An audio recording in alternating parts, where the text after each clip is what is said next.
야곱이 쌍둥이 형 에서를 속이고 도망쳐서 외삼촌 집에서 20년 동안 타향살이를 한 후에 다시 고향집으로 돌아가는 길에서 일어나는 사건입니다. 20년이 지났지만 지금도 여전히 에서는 야곱이 돌아온다는 소식을 듣고 군대를 이끌고 야곱을 찾아오고 있습니다. 죽음의 두려움에 휩싸인 야곱에게 참 감사하게도 하나님께서 직접 찾아와 주시고 복을 내려주셨는데요. 오늘 본문을 통해서 하나님께서 우리에게 어떤 분이신가를 보다 자세히 살펴보려고 합니다. 하나님께서는 모세에게 자기 자신을 소개하시면서 아브라함의 하나님, 이삭의 하나님, 야곱의 하나님으로 소개하셨는데요. 그 하나님께서 곧 나의 하나님이신 줄로 믿습니다. 야곱의 하나님, 야곱에게 베푸시는 하나님의 은혜를 보면서 위로를 받으시고 새 힘을 얻으시며 또 그 하나님을 더욱 확실하게 믿고 의지해야겠다는 결단도 이 시간에 일어나기를 주님의 이름으로 축원드립니다.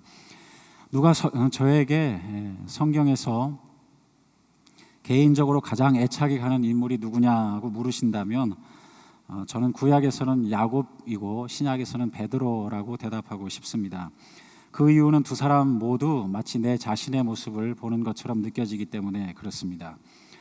야곱 본인 스스로도 이민자로서 아버지 집에서든 삼촌 집에서든 어떻게든 살아남으려고 최선을 다하는 모습 때문에 그렇고요. 베드로는 우선 기복이 심합니다. 칭찬을 들었다가 꾸중을 들었다가 큰 소리 쳤다가 도망쳤다가 하는 모습을 보면 그 역시 내 자신이 많이 느껴지기 때문에 그렇습니다. 야곱과 베드로의 공통점이라면 일단 성경에 많이 등장한다는 것인데요. 야곱은 창세기 25장에 처음 태어나는 장면이 소개된 이후에 창세기 제일 마지막 장인 50장에도 야곱이 등장을 합니다. 비록 중간 37장부터는 요셉 이야기가 한동안 나오긴 하는데요. 곧이어 다시 야곱이 등장해서 자손들에게 축복을 해주고 또 49장에서 야곱이 임종을 맞이하는 장면이 나오고 또 50장에는 야곱을 장사 지내는 이야기가 나오니까 야곱의 일생이 거의 창세기의 절반을 차지하는 셈입니다. 베드로도 마찬가지죠. 주님께서 베드로를 처음 부르시는 장면부터 소개되고요. 이런저런 상황을 통해서 베드로가 성장해가는 장면이 계속해서 소개가 되고 사도행전에도 베드로가 나옵니다. 사도행전의 베드로가 완벽한 베드로냐 하면 또 그렇지도 않습니다. 사도 바울에게 또 꾸지람을 당하기도 하거든요. 베드로의 성장, 믿음의 성장, 성품의 성장을 보면 또 제 자신의 모습을 많이 발견하게 됩니다. 그런데 그 누구라도 인생의 여정이 이렇게 자세하게 소개되면 그리고 오래 소개되면 누구든지 살아남기 위해서 아등바등하는 모습이 당연히 보일 것이고 또 기복이 있는 성장 과정이 나타나게 될 것입니다. 야곱은 그야말로 험난한 인생을 살았습니다. 태어나기 전부터 어머니의 태중에 있을 때 쌍둥이 형 에서와 이미 싸우기 시작했고요. 자랄 때는 아버지로부터 사랑을 받지 못했습니다. 나중에는 가족을 떠나서 20년을 눈치 보고 외삼촌의 그늘에서 살았고요. 타향살이를 한 셈이죠. 그토록 사랑해서 14년을 무려 노력해서 얻은 아내가 둘째를 낳다가 그만 세상을 떠나게 됩니다. 또 자식들은 서로 싸워서 한 형제를 노예로 팔아버리고 또 짐승에게 물려 죽었다고 아버지를 속이는 일도 생기게 됩니다. 야곱은 실제로 요셉이 정말 죽은 줄 알았죠.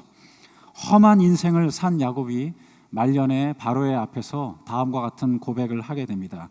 창세기 47장 9절인데요. 다 같이 한번 봉독하시겠습니다. 야곱이 바로에게 아뢰되 내 나그네의 길의 세월이 130년이니이다. 내 나이가 얼마 못 되니 우리 조상의 나그네 길의 연조에 미치지 못하나 험악한 세월을 보내었나이다. 쉬운 성경 번역을 보면 야곱의 심정이 더 자세하게 느껴집니다. 야곱이 파라오에게 말했습니다. 제가 이 세상을 떠돌아다닌 횟수가 130년이 되었습니다. 제 조상들보다는 짧게 살았지만 고통스러운 삶이었습니다. 참 말 그대로 어렵고 고통스러운 삶을 살아온 것이죠. 야곱이 이민자였던 것처럼 우리 모두 미국에 사는 이민자들로서 또 영적으로는 이 세상에 잠시 나그네된 삶을 살아가는 영적인 이민자로서 이 야곱의 심정이 더 우리 모두의 마음에 와 닿으리라 생각이 됩니다. 오늘 본문에서도 야곱은 두려움에 휩싸여 있습니다. 32장 7절인데요. 다 같이 봉독하겠습니다. 야곱이 심히 두렵고 답답하여 자기와 함께한 동행자와 양과 소와 낙대를 두 떼로 나누고 야곱이 심히 두려워하여 너무너무 두려움에 휩싸여 있습니다. 20년 만에 집으로 돌아오면서 먼저 형 에서에게 메신저를 보냈는데 형이 야곱이 돌아온다는 소식을 듣고 군대 400명을 거느리고 맞이하러 온다는 소식이 들렸습니다. 400명, 군대를 왜 이끌고 오겠어요? 20년 전에 어떤 일이 있었나요? 야곱은 어머니와 짜고 눈이 어두운 아버지 이삭을 속였습니다.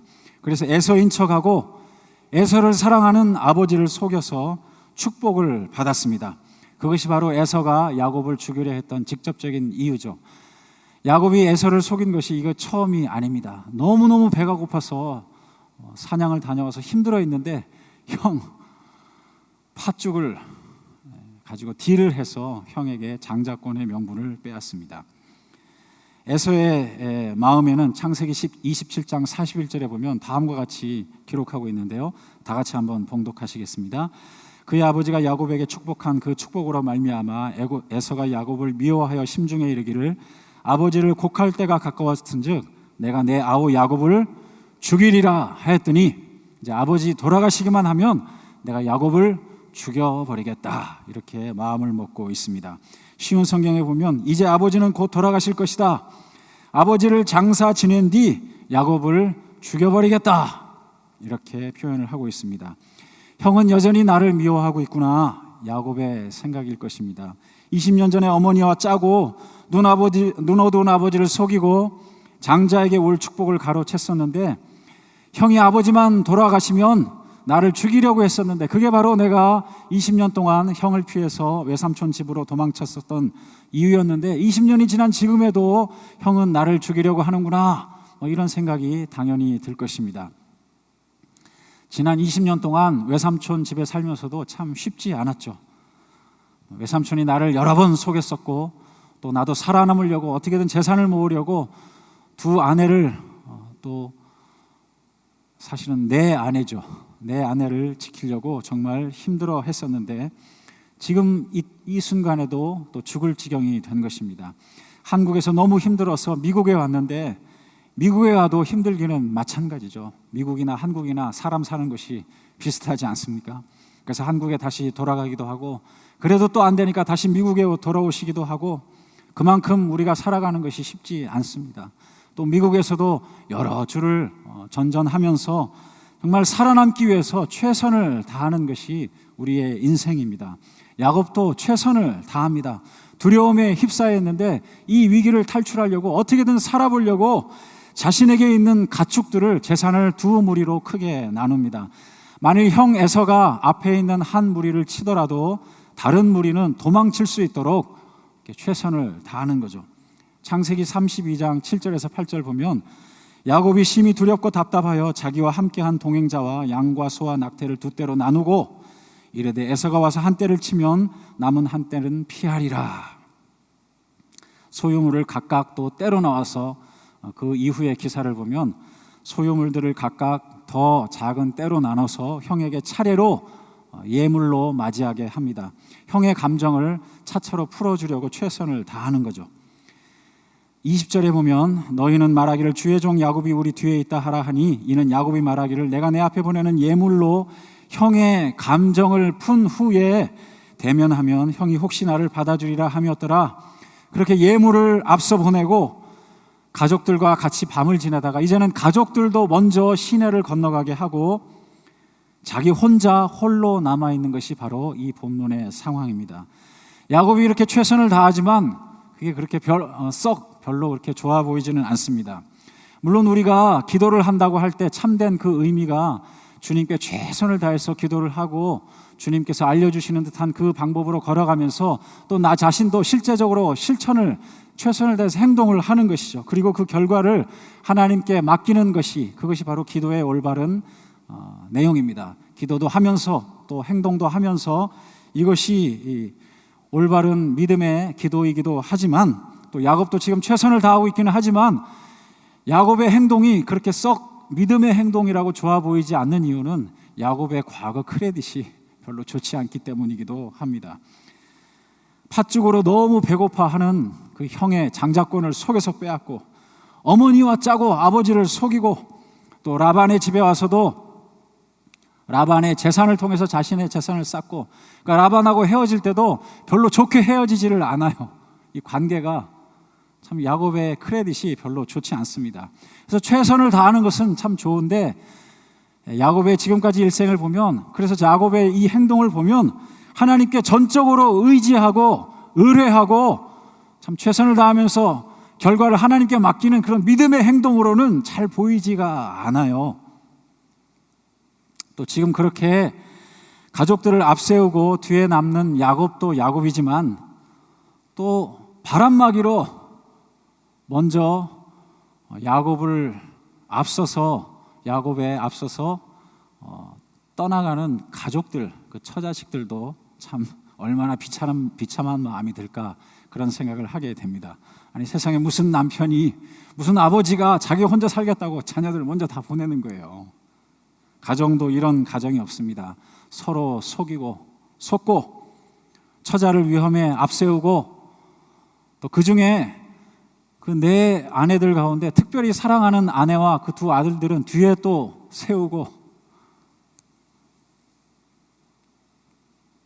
아마 형제들 사이에서 서로 질투하고 시기하고, 벌써 지금 이 상황에서부터 벌써 시작되었다고 저는 생각이 됩니다. 하지만 실제로는 야곱이 이렇게 불안해할 이유가 없습니다. 이렇게 인간적인 수단을 강구할 필요가 사실 없는 상황입니다. 왜냐하면 하나님께서 이미 20년 전에 야곱에게 분명하게 약속하셨습니다. 20년 전에 형을 피해서 바로 이 시내를 건너갈 때에 하나님께서 창세기 28장 15절에 이렇게 약속하셨습니다. 다 같이 봉독하시겠습니다. 내가 너와 함께 있어 내가 어디로 가든지 너를 지키며 너를 이끌어 이 땅으로 돌아오게 할지라. 내가 내게 허락한 것을 다 이루기까지 너를 떠나지 아니하리라 하신지라. 하나님께서 이미 약속한 그 길을 걸어가고 있는 것입니다. 그리고 지금도 꿈에 하나님의 지시하심을 받고 다시 고향으로 돌아가는 길입니다. 창세기 31장 13절 나는 베델의 하나님이라. 내가 거기서 기둥에 기름을 붓고 거기서 내게 서원하였으니 지금 일어나 이곳을 떠나서 내 출생지로 돌아가라. 하나님의 명령을 받고 돌아가는 길입니다.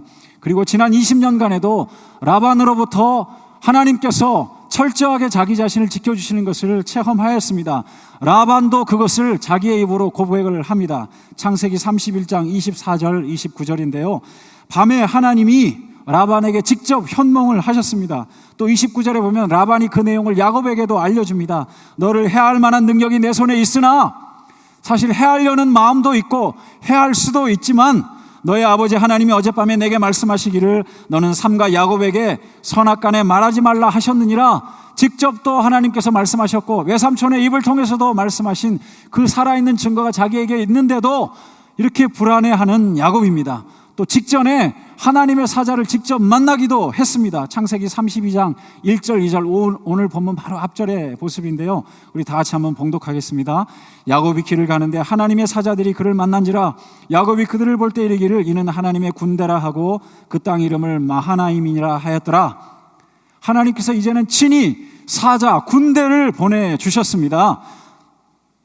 어떻게 더 이상 하나님께서 야곱을 위로해 주실까, 야곱에게 확신을 주실까 하는 생각이 들 정도로 하나님께서는 최선을 다해서 야곱에게 메시지를 보내주셨습니다. 하지만 여전히 두려워하는 마음이 야곱에게 있는 거예요. 참 너무나 나 자신의 모습과 같습니다. 직접 성경을 읽을 때, 기도를 할 때, 또 주변 사람들을 통해서, 또 지나온 체험들을 통해서 하나님께서 나와 동행하시고 내 편에 서 계시다는 것을 분명히 알고 있는데요 또 직접적인 어려움이 다가오면, 군대가 400명이 나를 향해 다가오면 또 마음에 불안함이 찾아오는 거예요. 이거 어떻게 하지? 믿음의 또 기도의 응답을 가지고 대책을 세우기보다는 이렇게 저렇게 인간적인 방법을 자꾸 찾는 거예요.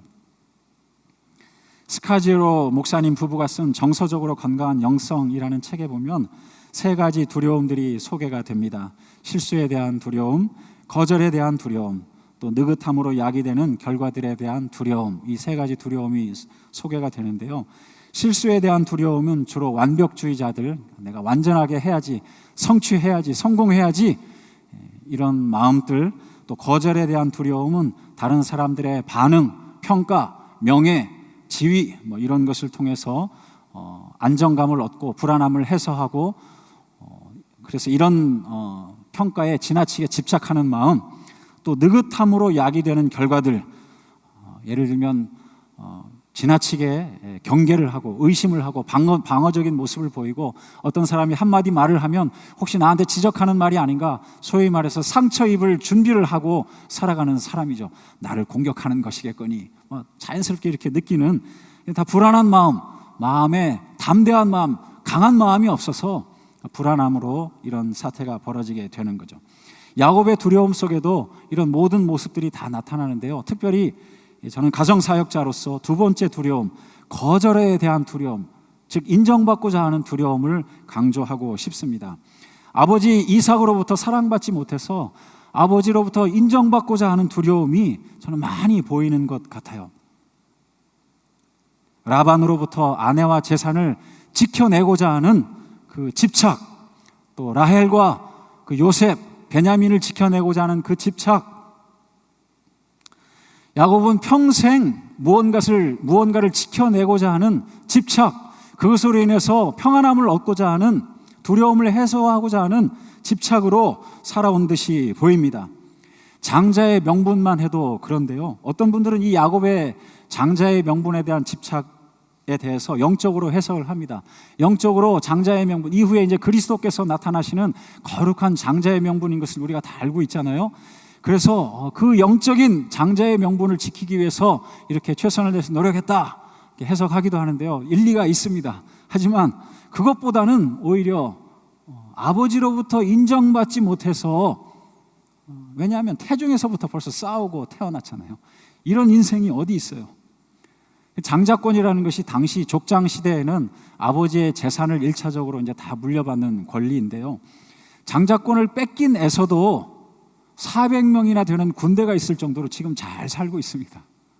장자권이 사실 우리가 생각하는, 지금 우리는 예수 그리스도까지 다 알고 있으니까 이렇게 거창한 의미지만, 당시에 야곱의 믿음, 하나님께서 아브라함에게 하신 약속, 또 야곱에게 하신 약속, 이런 모든 그 약속에 대한 아브라함과 이삭과 야곱의 믿음의 수준을 생각해 볼 때, 그 믿음 가지고 장자권을 이렇게 집착했겠느냐, 그런 생각보다는 오히려 아버지의 인정을 받고자 하는 그 마음이 더 크게 느껴지게 됩니다.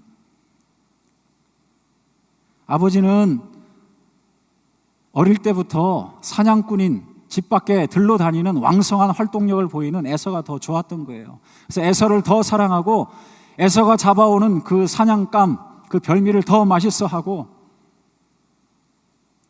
하지만 야곱이 진정으로 두려워해야 할 대상은, 또 추구해야 될, 집착해야 될 대상은 아버지의 사랑, 주변의 평가가 아니라, 재산도 아니고 과연 누구인가요? 하나님이십니다. 하나님. 지금도 하나님께서 몇 번이나 나타나시고, 꿈에도 나타나시고, 다른 사람을 통해서도 알려주시고, 체험으로 지난 20년간 역사하시고, 이렇게 군대를 보내주시는데도 눈에 보이는 에서의 군대가 더 두려움에 휩싸이게 만드는 1차적인 요인이 됩니다. 자, 이런 야곱에게 하나님께서 직접적으로 이제 찾아오는 것이 오늘 본문의 말씀이에요. 32장 24절에 보면, 야곱은 홀로 남았더니 어떤 사람이 날이 새도록 야곱과 씨름하다가, 어떤 사람이, 바로 하나님이시죠. 왜냐하면 이 본문 뒤에 보면, 내가 하나님을 대면하여 만났다, 브니엘. 또 야곱이 그 환도뼈, 엉덩이, 그 허벅지 뼈, 관절을 침을 당하는데, 거기 치다 하는 단어라든가 하나님께서 살짝 치신 그런 표현이죠. 또 밤새도록 씨름하다가 그 사람이 떠나가잖아요. 사실 하나님께서 그 밝은 대낮에 직접 사람에게 얼굴을 보여주시면 사람이 그 엄청난 영광을 견디지 못해서 죽잖아요. 그러니까 하나님께서 아마 밤새도록 씨름하시고 야곱을 살려주시기 위해서 떠나가신 것 같아요. 여러 가지 상황들을 볼 때 이 어떤 사람은 당연히 하나님이시죠. 직접 야곱에게 찾아오시고 복 주실 분이 또 이름을 바꿔주실 분이 과연 누구시겠습니까? 하나님이신 거죠. 하나님이십니다. 하나님께서 직접 찾아오셔서 야곱과 씨름을 해주시고요, 야곱에게 일부러 또 저어주시는 거예요. 저어주시는 거예요. 그래서 야곱이 확실하게 하나님만 의지하도록 만들어 주십니다. 그것이 바로 우리의 하나님이신 줄로 믿습니다. 하나님께서 야곱의 허벅지 관절을 치셨는데요, 아마 형 에서가 이제 앞에 예물들을 다 받고도 마음이 바뀌지 않고 여전히 자기 자신을 죽이려고 하고 자신의 처자식도 다 치면 어떻게 하나? 그러면 바로 뒤돌아서서 다시 도망가야지, 이런 생각을 했을지도 모르겠습니다. 실제로 20년 전에 그렇게 도망친 거잖아요. 바로 이 길이거든요. 이 길로 도망가서 지금 어디 가서 한 10년, 20년 또 열심히 하면 지금 이 정도 재산을 모을 수 있을 것이다, 아마 이렇게 생각했을지도 모르겠습니다. 그래서 하나님께서 그래서 야곱의 그 부분을 치신 것 같아요. 절개하신 것 같아요. 예전처럼 이제는 도망도 못 갈 형편으로 하나님께서 만들어 주셨습니다. 이제는 정말 하나님만 의지하게 하나님께서 만들어 주신 거예요. 야곱의 상황을 보면서요, 어떤 생각이 드세요? 하나님께서는 야곱의 관절을 쳐서라도, 절개 만드셔라도 하나님만 의지하게 만드시는 분이구나. 여러분, 한번 자기 자신에 대해서 잘 생각해 보세요. 내가 가장 중요하게 생각하는 것이 무엇인가? 나의 환도뼈는 무엇인가? 내가 가장 중요하게 생각하는 것, 내가 가장 인생의 최후의 보루라고 생각하는 것, 내가 전 인생에 걸쳐서 가장 소유하고 싶고 가장 집착하고 가장 의지하고 의뢰하는 것이 무엇인가? 만약에 그것을 놓지 않으면 하나님께서 그것을 쳐서라도 하나님만 의지하게 만드시는 그런 분이 하나님이심을 꼭 깨달으시기 바랍니다. 야곱이 설마 이 시간에 기도하면서 그 야복강 가에서 하나님, 제 허벅지 관절을 쳐주세요, 이렇게 기도했겠어요? 하나님, 이 위기를 극복하게 해주세요, 어떻게든 살려주세요, 형의 마음이 돌아서게 해주세요, 뭐 이렇게는 기도했겠지만 하나님, 제 허벅지 관절을 쳐주세요, 이렇게 기도했겠어요?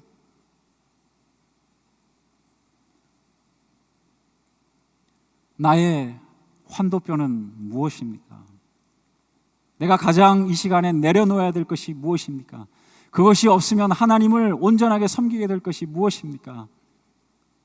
우리가 늘 그 부분을 살펴보며 살아가야 되리라 생각을 합니다. 환도뼈, 예전 개역 성경에 나오는 단어죠. 이 환도뼈 하면 생각나는 사건이 하나 있는데요. 예전 전도사 때 이제 97년, 8년 그때쯤 된 것 같습니다. 이제 같이 기숙사에 있을 때인데요. 하루는 어떤 주일 이제 저녁에 사역을 마치고 제 친구 전도사님, 같은 방에 있는 전도사님이 중고등부 교회 사역을 마치고 와서 재미있는 얘기를 하나 해주는 거예요. 당신은 요즘처럼 뭐 설교 제목을 이메일이나 텍스트로 보낼 때가 아니고 이제 전화로 불러줄 때인데, 전화로 주보를 만드는 이제 학생한테 설교 제목을 불러주면서 환도뼈를 치신 하나님, 이렇게 이제 불러주니까 저쪽에 전화를 듣는 그 학생이, 네? 무슨 뼈요? 평생 태어나서 환도뼈를 처음 들어본 거죠.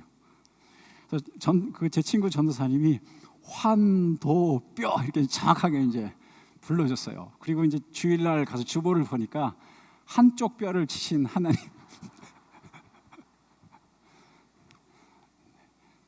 평생에 환도뼈를 처음 들어보는 분이 없으리라 믿습니다. 하나님께서 뭐 한쪽 뼈를 치셔라도 우리를 하나님만 의지하게 만드시는 거죠. 뭐 의미는 맞습니다. 내가 가장 중요하게 생각하는 그 부분을 쳐서, 정말 힘의 근원이 되는 그 부분을 쳐서 절개해서라도 하나님께서는 하나님만 순종하게 하시는 거예요. 마치 갓난아이가 부모를 의지하는 것처럼 그렇게 하나님만 의지하기를 원하시고, 하나님만 사랑하기를 원하시고, 하나님만 섬기기를 원하시고, 하나님의 연애 편지를, 성경을 늘 읽기를 원하시고, 기도하기를 원하시고, 그렇게 하나님과 동행하기를 원하시는데 아직 내려놓지 못한 무언가가 있다면 하나님께서는 그것을 쳐서라도 우리로 하여금 하나님만 의지하게 만드실 것입니다. 그런데 야곱처럼 이렇게 두드려 맞고 하나님을 의지할 이유가 뭐가 있습니까? 처음부터 내려놓으면 되죠. 꼭 절면서 신앙생활 할 필요 있나요? 제가 학교에서 청소할 때입니다. 유학생 시절 2000년 초반인데요. 유학생에게는 일주일에 20시간까지 이제 일할 수 있도록 해주는데, 가만히 생각해 보니까 학교 밖에서 일하면 뭐 오가는 시간도 좀 낭비가 되는 것 같고, 그래서 학교에서 일을 해야 되겠다. 이제 청소 일을 하게 되는데요. 시간당 5.25불 받고 이제 일할 때입니다. 하루 4시간 정도 일하면 되어서요. 아침에 일찍 뭐 새벽기도 나가는 그 시간쯤에 나가서 2시간 하고, 또 저녁에 이제 또 한 2시간 하고, 이제 그렇게 일상을 보내는 때였습니다. 좀 하다 보니까 아침에 일찍 이제 나가는데, 참 새벽기도 언젠가는 내가 이 시간에 새벽기도를 나가게 되겠지, 뭐 이런 마음도 들면서 참 뭐 청소 이제 막 힘들어가지고 이제 하는 때가 있었는데요. 그러다 보니까 적당히도 하게 되고, 그렇지만 또 주님께서 감사하게도, 야, 네가 청소하는 여기서도 목사다, 크리스찬이다, 열심히 해라, 성실하게 해라, 뭐 이런 마음도 주시고 이제 그런 때였습니다. 그래서 이제 몇 달을 그렇게 보내게 되는데, 하루는 그 제가 청소하는 뭐 직원들 사무실도 청소하고 뭐 여기저기 이제 청소하는데, 그 제가 사무실 청소하는 직원이 한 분이 저를 부르는 거예요. 너 학교에 이런 장학금 제도가 있는데 그것을 알고 있니? 저한테 이렇게 물어봐 주시더라고요. 그래서 저는 모른다 그랬더니, 거기 한번 지원해 보라고. 참 고맙죠. 근데 제가 또 가끔은 과감할 때가 있습니다. 거기 지원하면 얼마나 주는데? 지금 바쁘잖아요. 하루에 4시간 청소하고 하는데 또 어플리케이션 갖다가 에세이 쓰고 그 조금 주면 안 하려고 이제 마음에. 그랬더니 그 직원이 기가 막히다는 듯이 허허 웃더라고요. 허허 웃더니, 야, 그래도 지원해봐라, 해봐. 그래서 네, 알겠습니다 하고 이제 에세이 쓰고 뭐 시간을 한동안 이제 투자를 했죠. 근데 이게 미국의 행정이 또 뚝딱 바로 이게 결과가 나오는 게 아니잖아요. 지원한 걸 잊어버릴 정도 됐는데 결과가 이제 나왔어요. 정말 감사하게 전액 장학금이 나온 거예요. 이 박사과정 학비가 제법 들어가는데, 그래서 2번째 학기부터는 정말 학비 하나도 내지 않고 다녔습니다. 진짜 감사하죠. 여기서 아멘을 하셔야 되는데 남의 기쁨을 제 기쁨으로 생각하시기 바랍니다. 너무 감사한 마음에 이제 학교를 다니는데, 그러다가 생각을 해보면 저 직원이 나를 도대체 어떻게 알고, 제가 그 직원하고 뭐 그렇게 뭐 친한 사이는 아니고커녕 뭐 얼굴도 잘 모르는 사이거든요. 어떻게 나를 알고 저를 불러가지고 그런 그 장학금 지원 해보라는 그런 얘기를 해줬을까? 아무리 생각해도 청소한 거밖에 없어요. 내가 청소를 잘했나? 뭐 이런 생각도 하고, 그러면서 더 드는 생각은, 내가 참 새벽기도 나가야 될 시간에 청소하러 가는구나. 이런 온갖 생각 다 하면서 막 베큐하면 거기서 잔먼지가, 미세먼지가 올라오잖아요. 그러니까 한 몇 달 하니까 막 자다가도 기침이 나오고 막 가래도 나오고 그러더라고요. 참 하나님 정말 원망도 되고, 이 뭔가요? 막 이런 생각도 들고, 하지만 그 모든 순간에 하나님께서 다 보고 계셨구나. 하나님께서 늘 동행하셨구나. 참 그런 감사한 마음이 드는 거예요. 여러분, 하나님께서 우리의 모든 삶을 다 알고 계십니다. 알고 계세요. 이민 생활의 눈물, 신분의 문제, 관계의 문제, 경제적인 어려움, 여러 번 이사해야 되는 그 삶, 참 누구에게도 말하지 못하고 한국에 있는 사람들한테 얘기하면, 야, 미국에 사는 사람이 뭘 그러냐,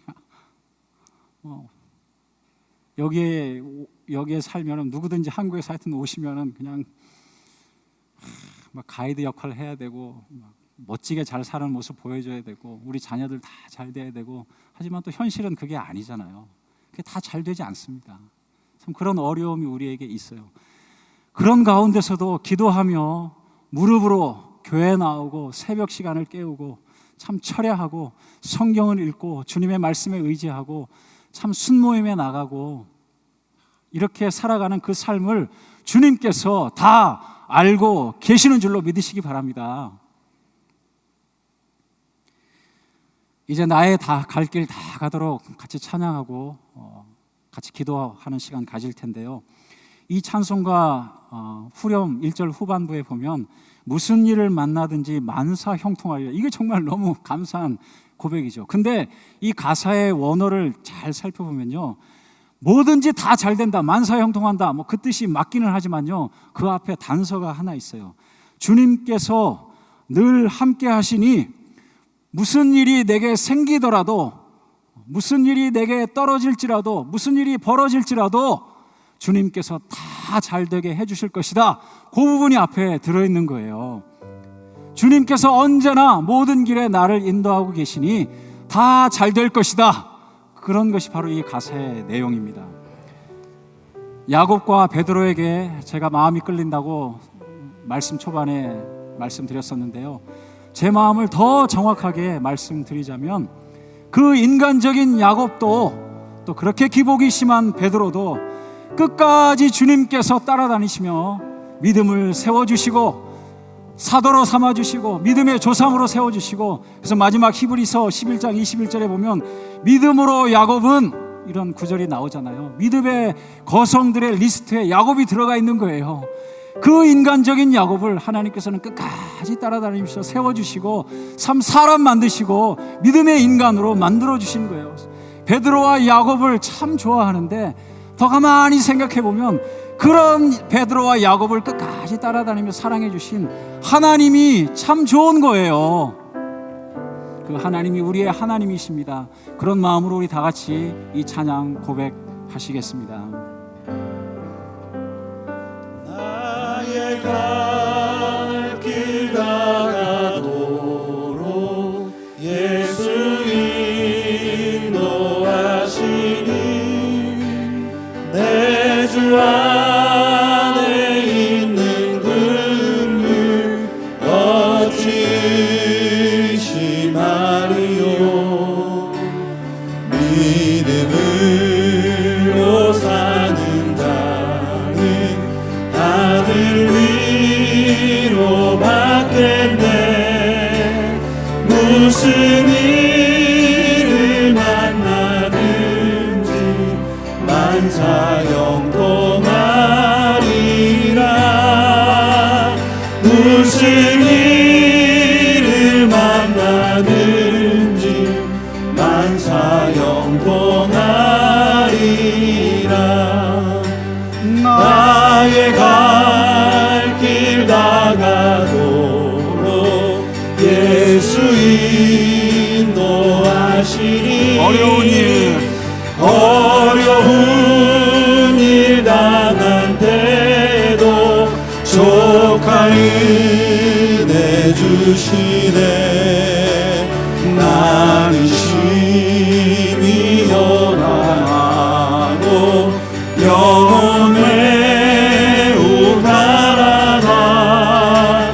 나의 앞에 반석에서 샘물 나게 하시네.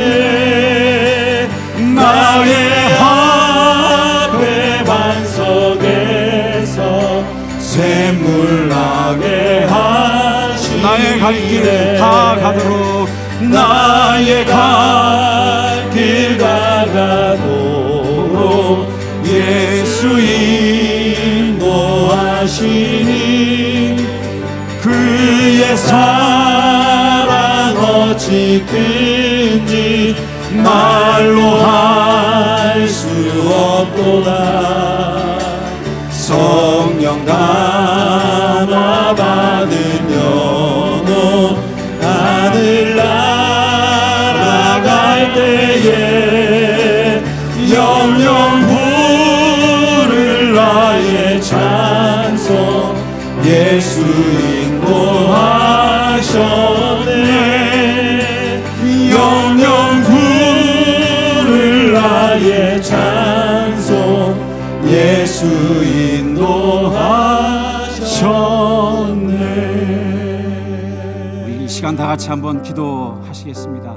지금까지 내 평생에 함께 하신 하나님, 또 지금 이 시간에도 함께 하시는 하나님, 나의 갈 길 다 가도록 함께 하실 그 주님, 늘 나와 동행하시고 나를 깨우쳐 주시고 세워주시며 믿음의 거성으로 만들어 가시니 참 감사합니다. 하나님, 모든 두려움 다 내려놓게 하여 주시옵소서. 그런 내 자신이 되게 하옵소서. 그런 가정이 되게 하옵소서. 그런 교회가 되게 하옵소서. 그런 모든 사역자들이 되게 하시고 순장님들, 장로님들, 권사님들, 안수집사님들, 집사님들, 교사 선생님들이 다 되게 하여 주시옵소서. 이 시간에 한번 크게 주여 부르짖고 하나님께 간구하시겠습니다.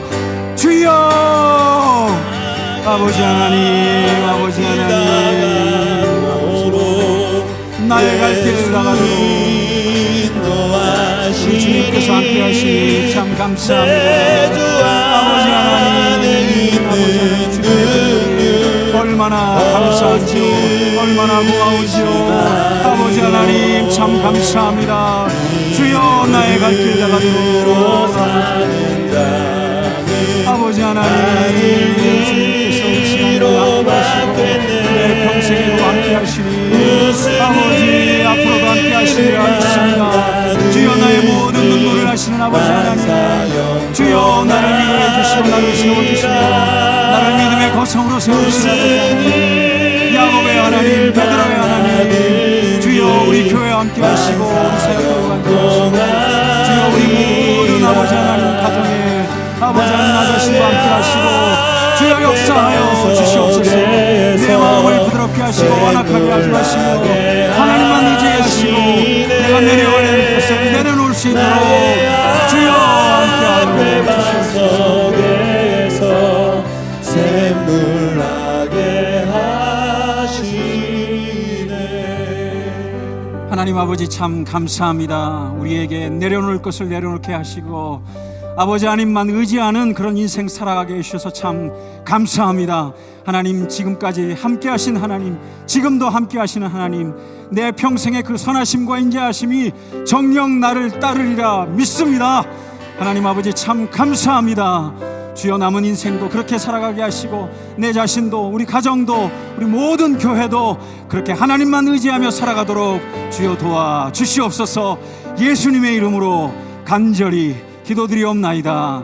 아멘. 그와 같은 믿음으로 계속 기도하시면 좋겠습니다. 특별히 새해 가스펠 프로젝트를 위해서 기도해 주시고 우리 사랑하고 존경하는 담임 목사님 위해서 기도해 주시고 교역자님들, 장로님들, 안수집사님들, 권사님들, 이름도 없이 빛도 섬기시는 순자님들, 순노님들, 모든 분들, 선교사님들 생각나신 대로 기도하시고 개인 기도 제목 하시고 돌아가시면 좋겠습니다. 우리 계속해서 다 같이 기도하시겠습니다. 아버지 하나님 참 감사합니다.